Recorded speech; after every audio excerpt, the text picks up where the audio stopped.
dal leen ak jàmm ci AGT News chaîne bi leen di jox xibaar yi wér te wóor abonné leen ngir dara bañ leen a raw. AGT News. Donc je disais que dama bëggoon juste ñu def benn live bu bañ a gudd de trop peut-être une demi-heure su mu nee nekk ñu waxtaan tuuti ñu nuyoonte waat saafonte ma santaat leen gërëmaat leen kenn ku nekk ci yéen ñi nga xam ne jot nañu gisante ci campagne bi ñi nga xam ne gisante wuñu mais gëj nañu déggante ak ñi nga xam ne ñu ngi dégg yéen ñëpp ma boole leen rek santaat leen gërëmaat leen ah voilà santaat leen gërëmaat leen bu baax a baax parce que di leen wax rek ne leen dëgg-dëgg on vient de très très loin sunu victoire bi dafa rëy ba nga xam ni à la limite dafa mel ni comme dañ ci dul sax rendre compte et que dañuy de temps en temps dañu jàpp ni dañ ko am rek que dañuy fàtte naka lañ def ba am ko dañuy fàtte jaar ñuy jaar ba egsi ci victoire boobu may bëgg rek di fàttaliku waat moo waral sama live bi tey ak yéen di leen nuyuwaat di leen feddalewaat suma coloré samay nuyoo samay félicitations à vous tous yi nga xam ne yéen dañu doon suivre dañu jàppale dañu topp dañu soutenir au peuple sénégalais yi nga xam ne à travers ces lives dañuy suivre di leen félicité waat di wax ne peuple sénégalais li ngeen def li ñu def ñun ñëpp dafa rëy te du lu tuuti coow li nag mu ngi bëgg a bëre ba ñu bëgg a jàpp ni lu tuuti la waaye wallay du lu tuuti ndaxte 6 mois ci ginnaaw rek ku ñu waxoon ni lii ñu def ni dinañ ci arrivé xëy na di nga ci doon douter malgré que ñun mosuñu am doute certes mais quand même fi ñu jaar dafa bare dafa metti et on a réussi et victoire boobu kese rek jàmm la victoire boobu kese réussite bi nag kenn ku nekk ci yéen daf ci am part de responsabilité am ku nekk daf ci am tamit devoir am daf ci am itam part de gloire am parce que mën na wax ne taxaw na taxawaay bi dem na siggi voté ji te loolu nag amul limite donc li ma bëggoon juste mooy gën leen ko jaajëfalee ngeen gën ko say bu nit ki yeewoo jóg ci lalam toog na tàccu boppam na am satisfaction na am fierté ne on y est arrivé on a réussi malgré li fi jaar lépp malgré coono bi malgré daw làqu yi malgré ñi ñi faatu malgré ñi ñi tëj malgré ñàkk seen liggéey malgré ñu xuloo malgré ñi xeex malgré effort yi fi nit ñi dund stress bu metti bi malgré loolu yëpp ak tey ñi nga xam ne wuju nañ seen borom fekke wuñu ku yeewu santal yàlla boo sante yàlla nga tàccu sa bopp nga ne bravo à moi d'avoir réussi à changer ce régime là parce que nag bu ñu waxtaanee rek waxante dëgg lii buñ ko defutoon suñuy doom dinañ ñu mere ba faw parce que nag yéen a ngi gis coow li commencé am fan yi gis ngeen boulimie bi am ci foncier bi gis ngeen yàqu-yàqu yi am ci rapport Cour des comptes yi gis ngeen luubal yi nga xamante ne ñu ngi koy génnee kon xam ngeen ni gàcce ngàllaama askanu Sénégal bi ngeen yeewoo jóg am sursaut dem voté ji ndaxte lii buñ ko fi jëlewul woon kon heure bii tey jàmm ji ñu am bu wéli toog di waxtaan kon dundoon am jàmm jooju kon nag victoire bi bu ko kenn xeebal boppam bu ñu ko kenn bëgg a yemale ci 2 fan 3 fan une semaine 5 ans yi di ñëw chaque jour bu yàlla sàkk ku yeewu santal sunu boroom sant yàlla sant sa bopp ba nga bokkee ci ñi nga xam ne yow yaa mettre fin à cette boulimie yow yaa mettre fin à cette gestion may wax nag bala may sore bisu tey bi dafa spécial itam ci ñun parce que tey la ñu aussi installé le nouveau directeur général de la RTS mon frère et ami Pape Alé Niang ma di ko ñaanal ni ma ko ñaanalee woon keroog au téléphone mais di ko feddali ci seen kanam di ko ñaanal ndam di ko ñaanal yokkute bu kawe pour la démocratie parce que nag la presse dafa bokk ci sunu démocratie et tey on a quelqu'un à la RTS ku nga xam ni am nañu yaakaar ne lépp lu ñu metti woon ci RTS incha allah dootuñu ko gisati lépp lu ñu doon jooy ci RTS dakk na ba faw la RTS sera la vraie télé nationale sénégalaise la vitrine du peuple avant d'être la vitrine de l'État du Sénégal. Elle est là, la RTS, pour wane li action du gouvernement, wane li gouvernement bi di def, wane lu xew ci réew mi. Ouais, aussi, elle est là pour porter la voix de la majorité. Elle est là aussi pour porter les voix de la diversité. Kon RTS boobu lañ soxla, RTS bi nga xam ne mooy wane suñu culture, wane suñu aada ak suñu cosaan, wane suñu xalaat, wane suñu liberté, wane suñu démocratie, wane suñu proposition, wane suñu lépp. Mais RTS bu sénégalais yi moom, sénégalais yi ànd ak nguur gi ak sénégalais yi àndut ak nguur gi ñëpp bokk ci RTS boobu. Kon loolu bu fekkente ne am na bisu tey bii dañuy féliciter le suñu frère Pape Alé Niang, parce que nag ci communication bi ku ci amoon solo la, ku ci amoon taxawaay la, parce que bi ñu média yu bare jafee, bi lu bare yombu ta wax, bi li nga xamante ne ñu bare mënuñu jël yenn engagement yi, wax ci yenn dossiers yi, moom dafa jëloon responsabilité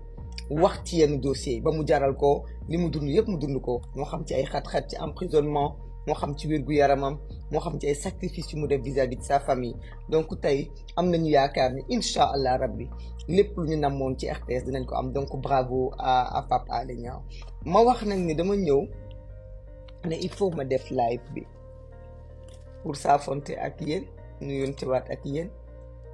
feddaliwaat suma kóllëre sama diggante ak yéen, wante pour itam laaj leen li ñuy dégg muy riir ci suuf lan la. Parce que dama jàpp ne ñun askanu Sénégal ku ñu yàpp élection daa ñëwul, ku ñu yàpp wala respecté wooñu boobu dama ni élection dafa amul. ndaxte ku ñu yàpp bu élection jotee ñu wàcce la niñ la falee woon. kon dama ni askan wi le 24 bi passé mars askanu Sénégal yéen a dugg ci mbir gàcce yi à 54% dañuy voté, ak ñi nga xam ne sax voté wuñu te dañ leen xañ ñu voté.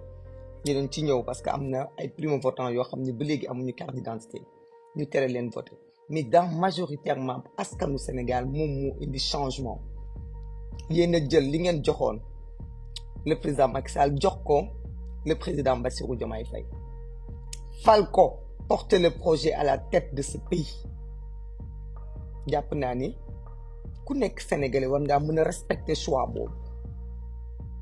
waaye dañu dégg ay nit ñu commencé di rëppi commencé di xataraayu, commencé fàtte ñoom ni ñun dañuy waxal. ñun gàddaayuñu dañ doon noppalu, mais ñu ngi ci réew mi ba tey. ñun ñu leen dóor ku kaw, ñun ñu leen fekk ci seen ay building wàccee leen, fekk leen ci seen poste donkaas yi génnee leen, ñun ñu leen fekk seen i poste de responsabilité yi nga xam ne ñun ñoo taxoon ngeen am ko, ndombal tànk yoo xam ne ñun ñoo tax ngeen am ko, ñun askan wi ñoo taxoon ngeen am ko. ngeen jël ci dañu ci dóor, dañu ci piétiner, dañu ci tëj, dañu ci rey, dañu ci gaañ, di ci ànd ak vulgarité, bew ci, fuuy ci, di ci wax ak ñun ak gëdd, tere ñu wax, tere ñu dox, tere ñu tukki, tere ñu dem, tere ñu ñëw. ñun ñooñu ñoo jël sunu majorité fal le président Bassirou Diomaye Faye. maa ngi dégg ñoo xam ni dañuy ne dañuy mokewu. ma yaakaar ni booy mokewu da ngay njëkk xool sa bopp. am na ñoo xam ni nag man duma leen tontu parce que am na xale yoo xam ni sama njaboot gii tey doy ngeen ci tontu leen ndax yéen a ngi leen koy defanteeg ñoom ba mu normal. mais dama ni bu weesoo loolu dañu gis ay cadre APR à leur tête le président Macky Sall ci boppam nee naay daa jóge ci réew mi 1 mois après naan day woote mobilisation. dama ni président Macky Sall moom ku muy waxal ak ku mu yàpp. xanaa du ñun askan wi ko fi jëlee barki démb nga xam ne ba muy dem sax tàggoowul pale la jóge daw génn dëkk bi. bu bëggoon lu ko mobiliser day toog su fekkonte ne li muy wax ñeme na ko du dem ndaxte moom nag lim fi defagum dafa ni ñaan ñi kenn dootu ko kenn du réer ba faw. ndax président Macky Sall mooy le seul président bi nga xam ne moo gën a nekk ndaw. Abdoulaye Wade defu ko fi, Abdou Diouf defu ko fi. bu jóge ci réewam dem di liggéeyal beneen réew dans la semaine sans attendre. dëgg la chef d'état yi bu ñu wàccee dañ leen mën nañ leen di leen jox ay postes sur le plan international mais dinañ xaar battement dinañ xaar tuuti dinañu delloo njukkal seen réew dinañ delloo njukkal seen askan parce que nag bu déggee président yàlla ak Sénégal moom moo tax bu déggee monsieur le président yàlla ak Sénégal moom moo tax kon ñun ba faw mënu dindi loolu ak lépp lu ñu mën a def ci lu bon nag fu mu dem ci àdduna bi kenn du ko wooyee Macky Sall monsieur le président de la République du Sénégal Macky Sall lañ koy woowee même buñ ci tegee ex wala l'ancien kon ñun ba faw laa ne li mu doon tey ci àdduna bi titre bi mu doon tey di ko ndamoo ñun le peuple sénégalais ñoo ko jox kon am na respect bu mu war a am ci ñun respect bu mu war a am ci ñun mooy déjà le respect de rendre compte waaw rendre compte des explications il nous les doit des excuses il nous en doit leeral ndaxte Sénégal fi mu toll moom moo ko fi indi sunu réew mi nag président yi dañuy def bu ñu ñëwee dañuy wax lu ñu bëgg mais bu ñuy dem duñ def bilan on avait droit à un bilan ndaxte ci bilan boobu moom la ñuy fay ba tey ay bor ci bilan boobu bis bu yàlla sàkk li ñuy dund ci marché bi bilan boobu moom moo ñu ko toppee mais au lieu de ça mu takk ay bagaasam tàgguwul sax ay mbokkam waaye bu ko ay mbokkam merewul ba tax na mu génn par la petite porte dem tey muy woote waat ci ay meeting naan day mu remobiliser ma ne bienvenue ñu ngi lay xaar ndax yow président Macky Sall ñun xaw ma kan de mais ñëpp cette jeunesse là ñun amuñu complexe ci yow parce que ñun dañ la fal folli la xanaa kon ñun ñoo mën dañ la fal folli la tey nag ñu fal ñoo xam ne ñun ñoom la ñu wóolu ci mu leen di neex ak ci mu leen di naqari niñ doon waxee ngeen naan ñu moom le président Macky Sall moom la yàlla fal kon dama ne le président Bassirou Diomaye Faye moom la yàlla fal loolu tamit lu ngeen di supporter lay doon gis nañu nag façon opposition bi waa APR bëgg a opposé wu ma leen di laaj man ak yéen bëgg ñu avertir waa APR pour di leen laaj est-ce que dëgg-dëgg ñoom ñeme nañu yoon bi ñu bëgg a jàll ni est-ce que ñeme ngeen yoon bi xalaat leen ko bu baax gis nañ leen fan yi ngeen mel ne ay béyu rëcc ku nekk abbat làmmiñ di wax ku ci nekk di jóg TikTok bi nag moom jël ngeen ko xam naa ni ñemeegu leen Facebook yéen a ngi ñëw mais bienvenue ubbi leen compte yi te bu mu nekk ay faux compte nag nga doon ay vrai compte di ngeen di wax ñeme leen ko di ngeen di def tamit engagé wu leen ci parce que nag ñun dañoo opposé wu 12 ans il faut ngeen ñeme il faut ngeen ñeme bu leen dem di làqatu ci biir TikTok yi di def ay live di wàccee non non les leaders là leader APR yi bu leen jël ay boy yoo xamante ne da ngeen leen di sacrifier jox leen ay dossiers ñuy xëy suba ba ngoon di lire topp ci dossier naan nii li ñuy lire kenn xamu ko ñoom sax xamuñu ko jël leen seen responsabilité parce que ñun bi ñuy opposé wu ñun ñoo ñëw opposé wu ak yéen à commencer par le premier ministre Ousmane Sonko moom ci jëmm boppam moo doon taxaw di wax opposition bi ñun kenn ku nekk suñu visage découvert lañ doon opposé wu ak yéen kon acca leen naraay jub il faut une opposition ñeme leen ndax bu ngeen ñëwee opposé wu au moins vous nous ferez le bilan du foncier di ngeen ñu wax suñu suuf si ngeen jël tong-tongee ko carnage foncier séddoo ko ci seen biir di ngeen ñu wax fan ngeen ko teg di ngeen ñu wax lan ngeen ñu yabee di ngeen ñu wax lan ngeen yabee askanu Sénégal ba yéen seeni maam moomu ñu réew mi ngeen bokk ak nit ñi ngeen di séddoo suñuy suuf ku ne di jëlee hectare ñëw leen ngeen opposé wu ngeen wax ñu fan ngeen teg loolu foofu lañ leen di xaar di ngeen ñu wax itam lu ngeen def ci BRT bi wax ñu lu ngeen def ci TER bii da ngeen foog ni jeex na jeexagul di ngeen ñu wax lan ngeen def ci emploi yi di ngeen ñu wax lan ngeen def ci licence de pêche yi di ngeen ñu wax lan ngeen def ci hydrocarbures def ko ci ressources minières def ko ci leneen ak leneen da ngeen ñuy wax lépp en vous opposant bien sûr mais dañ leen di laaj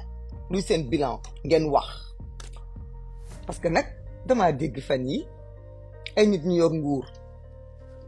24 ans parce que nag yéen nekku leen woon ci nguur gi 12 ans de yéen 24 ans ngeen def ci nguur gi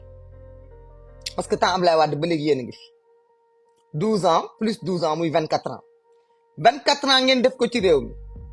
wàññiwu leen courant wàññiwu leen ndox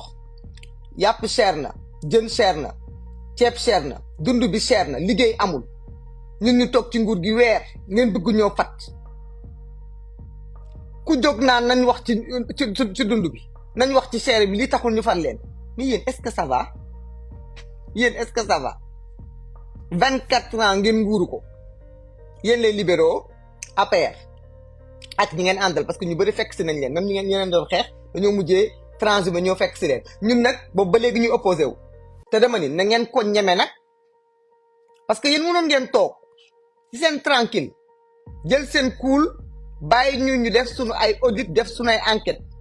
teg sunu déclaration de politique générale ne leen fii leen jëm ngeen def sax yooyu ñuy wax noonu affaire civilisé yooyu ay 100 jours francs ngeen maye ko 3 mois ndaxte dafa teel nag dafa teel mënoon ngeen maye 3 mois parce que opposition bu noble bi fi nekk opposition bi nga xamante ne ñoom ñu ngi woon ci opposition bi te ñooñu nag ñoo war a nekk l'opposition ñooñu kenn déggu leen ñooñu ils ont aucun compte à rendre ñoom defuñu ñooñu takkoon dem xeexi ñëw taxaw ñooñu ñu ngi toog ñoom civilisé kenn ku nekk ci ñoom civilisé di xaar mais yéen ñi nga xam ne vous êtes comptable ngeen war a ñëw jox ñu ay réponse yéenay bëgg a taxaw di réppi ci suñu kanam dañuy laaj ay solution dañuy laaj yéen est-ce que ça va parce que yéen ku nekk waroon naa mën a demander yéen ay résultats ba mu des yéen parce que yéen dañ leen duma da ngeen a war a faxasu dem waajalaat seen bopp dem pare waat loolu mooy seen rôle mais c'est pas venir di tympaniser sénégalais yi naan da ngeen di bëgg parce que yéen da ngeen foog ni affaire bi gatsa ak yi wax moom moo koy joxe dafa metti woon ci yéen duma yi dafa safoon wax ji ni seen njiit waxee woon dañ leen wax ba wër leen ngeen foog ni ay wax moo ñu fi indi ñun wax kese indi bu ñu fi de dëgg moo ñu fi indi jubal moo ñu fi indi jubbanti moo ñu fi indi waaw sénégalais dañ ñu xool xàmmee ñu gis suñu constance pendant 12 ans gis suñu constance pendant toutes ces années gis suñuy proposition gis suñuy loxo yu set gis suñu ñàkk musuñoo sàcc alalu askan bi musuñu wax lu amul musuñoo def loo xamante dañu koy xeebee moo tax ñu dénkuñu réew mi bu fekkee da ngeen di foog ni wax ju bare moo tax ak vulgarité moo tax ngeen bëgg ko sooboo noonu dama ni dellu siwaat leen ci li ngeen di xool ngeen xool est-ce que yoon bii ngeen bëgg a jël ñeme ngeen ko ou pas est-ce que ñeme ngeen yoon bi xoolaat leen ko bu baax de parce que ñun on est toujours là. AGT News.